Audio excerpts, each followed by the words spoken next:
Heart of the Matter. I'm Karen Francis, and today we have as our honored guest Princess Pale Moon, also known as the Ambassador of Friendship. She is the founder of the American Indian Heritage Foundation. Our other guest is Miss Indian USA, Miss Lisa Trice, and we also have some exciting Native American Indian dancers, the Eagle Tribe. That music was beautiful that you sang on the opening there. Yeah, I love that song. I love that song. Bless the Beasts and the Children. At the Kennedy Center? Yes. Yeah. Mm-hmm. Could you tell me, where else have you sung in your career as a performance artist? Well, USO shows in Europe and national political conventions, the White House, the Wolf Trap International Children's Festival, and conventions all across America. It's been fun. Yeah, it's been fun. Very beautiful, very talented.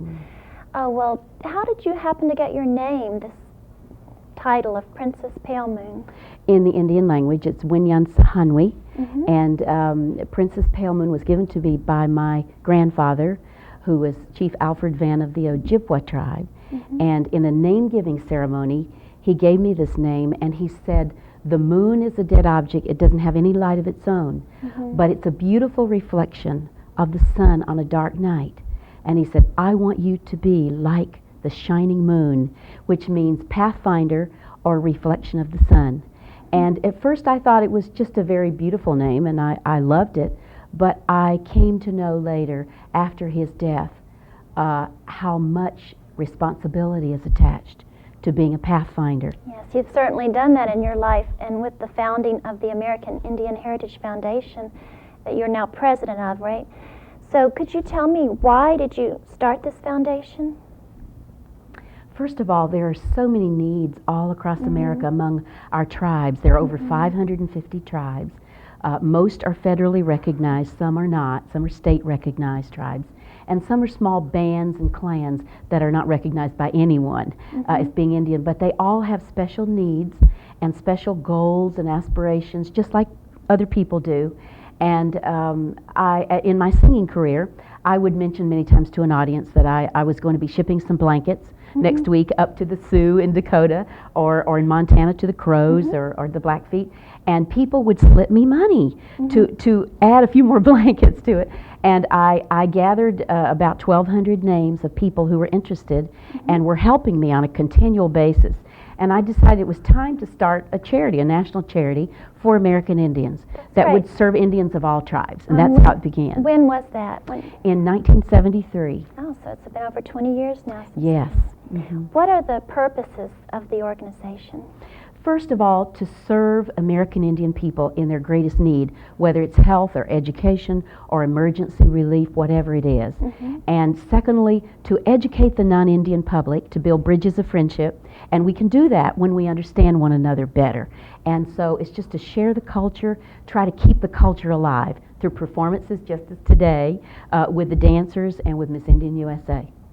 And the Congress has actually recognized the importance of this emphasis on the culture by creating the month of American Indian Heritage Month, right? Yes, in November? Actually in the 80s I declared it because I felt it was time. We have Black History Month, we have all kinds of other special days, but I felt as First Americans it would be good for us to just stand up and declare it and have people take notice that this is the month we want to make people culturally aware and sensitive to the American Indian, our plight, our story, our future, the possibilities that are there, and our contributions that we've made to America. And so in 1990, Congressman Eni Falia Maviega joined me in that effort, and he put it through the House, and then Senator Inouye put it through the Senate, and it was signed by President Bush in 1990. Oh, that's wonderful. Hooray. Yeah, congratulations. So what are the projects that your organization works towards? Well, national emergency relief is our number one thing.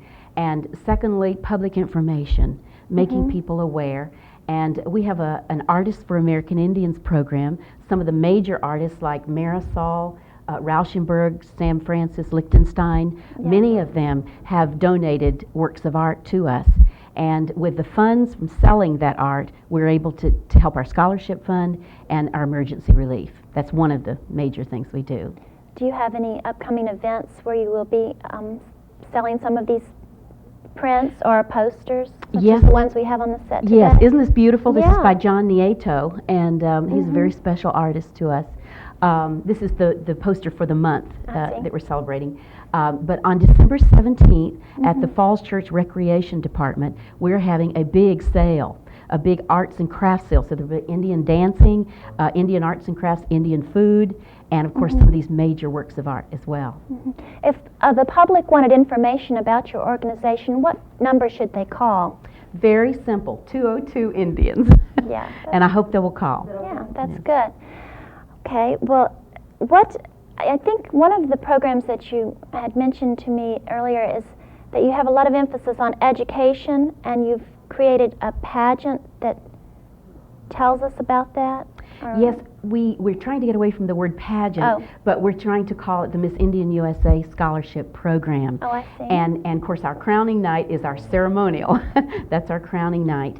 And this is the 7th year now that we have this program. And we bring young Indian women from many tribes across America together. They share their cultures with each other. They're here for an entire week in the nation's capital. And we try to expose them to new and exciting things that will stir their own spirit to grow and to excel in whatever field of interest they're in. So there's career development involved and sharing with one another. And they compete during that week. And the winner, of course, is very exciting. It's a very exciting night to crown her. And we also, as part of that ceremony, we have a spiritual leader, Indian spiritual leader, actually give a eagle feather blessing on this young woman, and it's a beautiful ceremony. It sounds like Yes. it would be a very worthwhile endeavor as well. Yes. Well, I believe we have a roll-in about that pageant, so Good. let's turn to that now and take a look at it in a little more detail before we meet Miss Indian USA for this year. I will be relinquishing my crown Sunday night at the Kennedy Center, and I'll be giving it up to one of these beautiful ladies behind me. Today we're aboard the Spirit of Washington, and we have all of our lovely 30 contestants for the 1988 Miss Indian USA pageant. I attended Arizona State University in Tempe, Arizona. I majored in nursing because I saw a need for more medical professionals on Indian reservations. We're having a wonderful time, and I'm happy to be back home again. This is Monument Valley in Utah, near the Four Corners area in the southwest.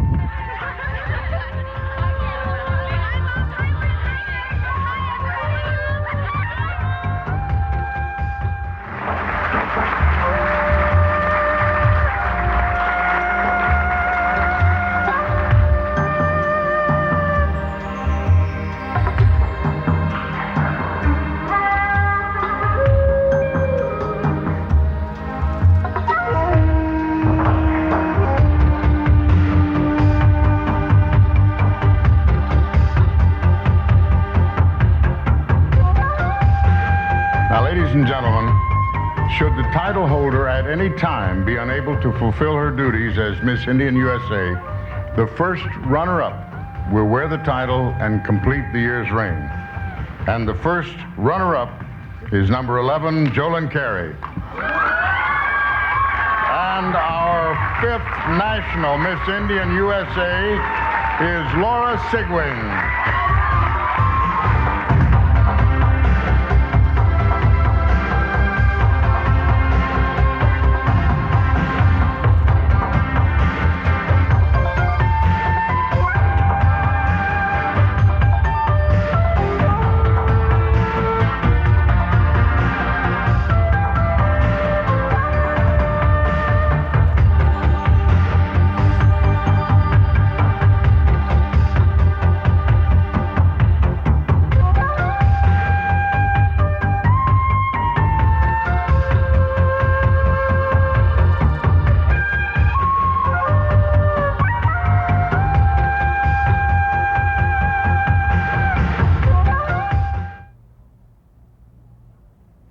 Hi, we're here now with Miss Indian USA, Miss Lisa Trice.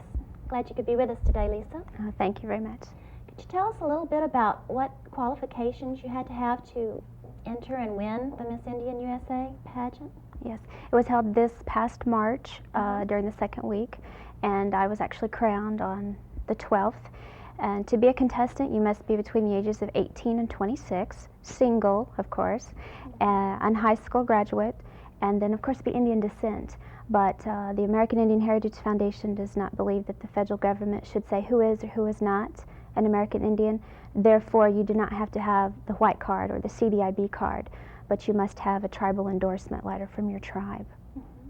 So what are your responsibilities in this role? My primary responsibility is to be a goodwill ambassador on behalf of all American Indians on a national level. And as I travel and speak at various functions and or representing myself and of course my tribe, I'm a member of the Cherokee Nation in Oklahoma. Yeah, sure. You're very proud of that. Oh, very much so, thank you. Could you tell us about the platform that you ran on or you represent? Yes, it was a requirement that each contestant had a platform, so if they were chosen, this was something that they would represent the entire year. And my platform is education. I feel a real strong need for encouragement and support for our youth, for our future generations, to instill in them education that it is the key to success. However, that success is simply the personal satisfaction based on each of our youth across Native America. And when I go and I travel, it's just a priceless opportunity to speak to the young people, encouraging them, motivating them. So it's a lot of fun. It's a lot of work too, but it's mainly fun. And did you receive a scholarship as your award of some sort for? Oh, definitely, yes. Miss Indian USA is not a beauty contest. It is a scholarship program, and I did receive a $7,000 scholarship. Well, that's great. Now, you've won other contests, I imagine, prior to this? Yes. Previous to being Miss Indian USA, I was the reigning Miss Indian Oklahoma, and then about a few years prior to that, I was Miss Cherokee in Oklahoma for the Western Band of Cherokees. Well, congratulations. No, thank you. What are your plans after you've completed your reign? Well, my plans after my reign, of course, include using that scholarship money. I have great ambitions to get my master's. I already have a Bachelor of Arts, and I'm interested in communications, public relations, and in a sense of helping still educate people about American Indians so that everyone knows that we are the first Americans. Many of our winners have gotten married and gotten their MRS degree too. Could you tell us a little bit about your regalia that you're wearing? I'm wearing a traditional Cherokee tear dress, and the reason that it's called a tear dress is that all the pieces are torn from a single length of fabric, and there's about 6 yards of material in each dress, and they're either torn in the shape of a square or a rectangle. And then the cut work that you see about where my knees are, the diamond cut work is just known as Cherokee cut work. Oh, yeah, that's very interesting. And your crown? It's fully beaded, yes, and so is the banner. I will have to give the banner to the 8th National, and we will crown her the second week of March in '95. But I get to keep this crown because it has my number on there, it's 7. Yeah, So. that's great. So now I think we are going to have a look at some of the Native American dancers who performed at Fort Myers yesterday, and we'll take a look at that now. Hello, I'm Burt Reynolds, and I'm very proud to be part Cherokee. November is National American Indian Heritage Month. Now, why don't you celebrate by discovering Americans who discovered Columbus? Visit a museum, check out a book from the library, or better still, visit Indian country. There are colorful, tragic, and inspiring stories about Indians wherever you travel. Get involved. It's a disgrace to waste a race.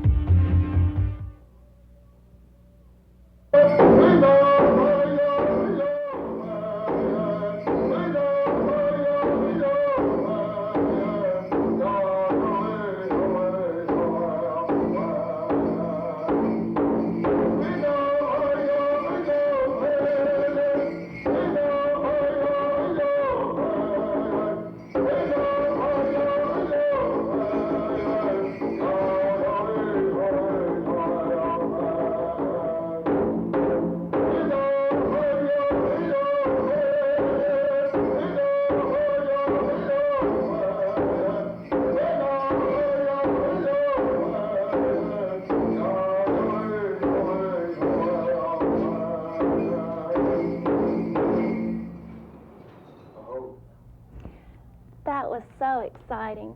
And that little fella is just as cute as he can be. Yeah, that's little Joshua, Uh-huh. and that's my grandson. Oh. And little Sage, the baby girl, is my granddaughter, Oh, that's wonderful. first one. Did they do dancing around the area? Yes, in fact, that was, All the time? there were 4 performances by Yeah. Joshua that day, Yeah. but there are appearances by the White Eagle Dancers and also Miss Indian USA and myself. And I want to thank Channel 10 for having us on. Oh. We really appreciate it, and all the departments of government, Department of Defense and of Energy, and all the groups and schools who have had our dancers out to their schools, and we are available if they want to call 202 Indians. Oh, that's great. Yes. And are you also listed as a charitable? Yes, we are. We're part of Combined Federal Campaign. Yeah. May I say our number? Sure. Okay, it's 0809, American Indian Heritage Foundation. Great. Thank Now, you. what are some of the other programs and projects that you have going on around? Well, right now we're in the process of getting food out to families, Indian families for Thanksgiving. And then, of course, Christmas, we really appreciate the Marines, their Toys for Tots program. They've given us thousands of toys. But we're hoping to serve about 125 tribes, and we need thousands of toys. We really do. So And you're asking the public, do they bring the toys to your They can bring the headquarters? toys. That's what I want to do is help them. I grew up very hungry as a child, and I determined when I was in the 7th grade that someday I would help Indian children who are hungry, and that's where my heart is. So your organization coordinates this, and then you ship these to the tribes? And how many tribes are We're you hoping to dealing with serve about 125. this year? Yeah. We only have enough for about 60 tribes right now. And are you working at the headquarters to help coordinate? Oh yes, when I'm not making appearances, I am an intern for the foundation, Yeah. and I'm actively helping with the toys program and as well as recruiting contestants. Oh. And she's great on the computer. Oh. Good. Yeah. So, well, what have you learned so far in your reign of, new information that you could share with us? Well, I must say that everywhere I travel, you're going to find an Indian tribe somewhere. And I not only learn about my tribe every day, but I also learn about the other tribes. And D.C. is a cultural shock for me. I come from Oklahoma, rural area. You know, it's just big, metropolitan, and I think just the experience living here and traveling, and it's exciting to be in the nation's capital. But I want to go back home to Oklahoma.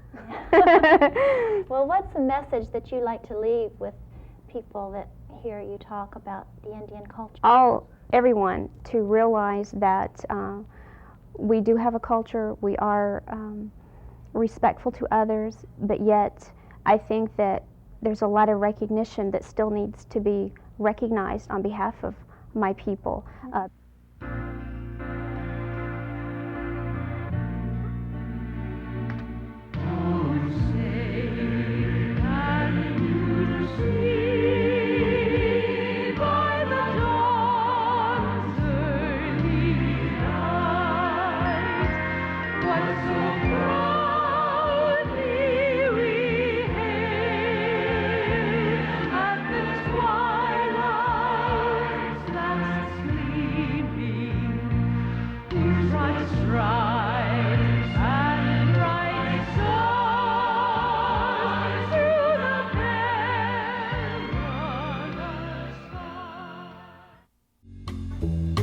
Thanks for watching, and remember to subscribe.